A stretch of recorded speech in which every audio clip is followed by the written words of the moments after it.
Hello and welcome to the BE.STEAK.A kitchen. My name is Chef Patrick, and tonight I'll be demonstrating for you how to prepare your Bolognnese pasta at home. This is our Strangozze.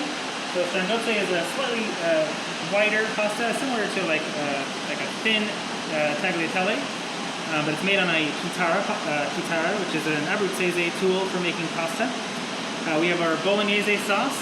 This sauce is ready to go, so you're just going to heat it up to put your pasta in. Fully seasoned, that is. Fully seasoned. It has stock already ready to go into it. Just a little bit of butter to finish it. And then we have a couple of garnishes here, our furikake, parmesan, and a little bit of finishing olive oil.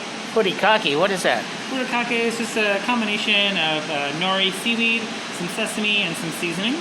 Oh, that's a very non-traditional. Very non-traditional, yes. Uh-huh. But it's cool. It's interesting. It's almost like, traditionally you probably see basil on a pasta like this. So it's kind of like our take on it to give it something a little different than you wouldn't expect. So we'll put our sauce in one pan here just to start warming it through.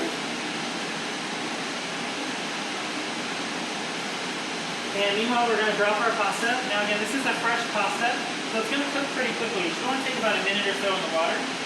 So by the time our pasta is cooked... Oh. And that water looks very salty, it looks like. It is, yes. It's seasoned pretty heavily. You want your pasta water to taste pretty much like the ocean. So don't be shy with your salt water. This is how you season your pasta. Our pasta is made with only 0 flour and eggs. There's no salt or any added ingredients in our pasta. So it's really the traditional method. The way you season pasta is with your pasta water. So our sauce, like I said, it's already finished, so you really don't need to do anything to this. You're welcome to taste it. If you feel it needs more salt, you're welcome to add some. But I don't think you'll need it. This sauce is already pretty well seasoned. And again, our pasta is going to cook really, really fast. Like a matter of about a minute, 30 seconds to a minute. And I'm going to go turn up my heat just so I can see it a little bit better. I'm going to turn down my heat here.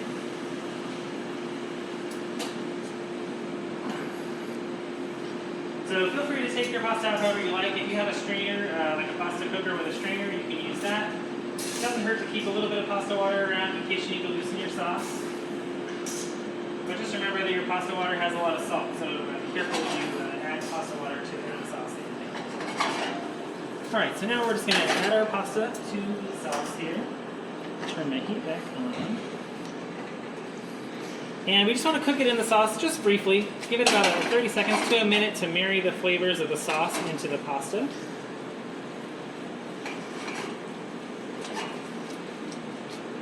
And I'm flipping it in my pan, but you're welcome to use a spoon or a spatula at home to kind of stir it. Either way is fine.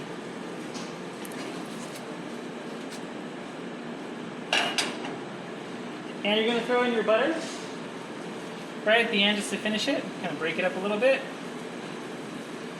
The last step for the pasta.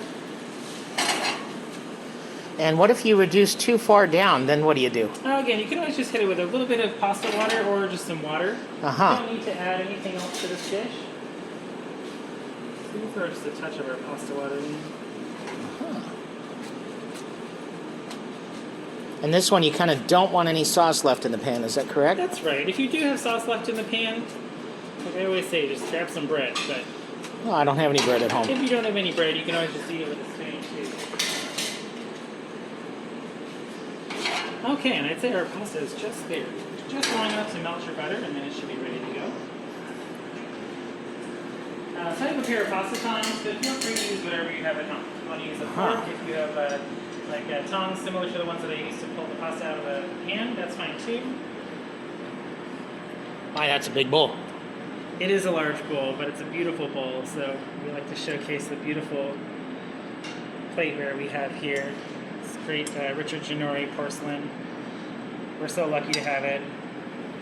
We wish we could be serving this to you here, but since we can't, we can at least use the bowls for our videos for now.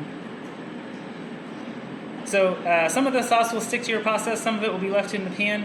Just take whatever's left and spoon it over the top. And this sauce is a very different color than like a meat sauce, like That's a correct. tomato meat sauce. Yeah. That's because this is a more northern style bolognese, which uses a lot less tomato. Just a small amount of tomato paste goes into this. The rest is meat. It's a traditional meat bolognese, veal, pork, and beef. But the untraditional is our little bit of furikake that we have here. Yeah. Sprinkle right over the top. I might want to eat that with chopsticks rather than a fork. You sure could. Alright, I'm gonna put our little Parmesan. This is just some pre-shaved Parmesan. Just put over the top. And that is not a domestic variety, I take it. That is correct. This is a 24-month aged Parmesan, DOP, Parmigiano Reggiano. Uh-huh.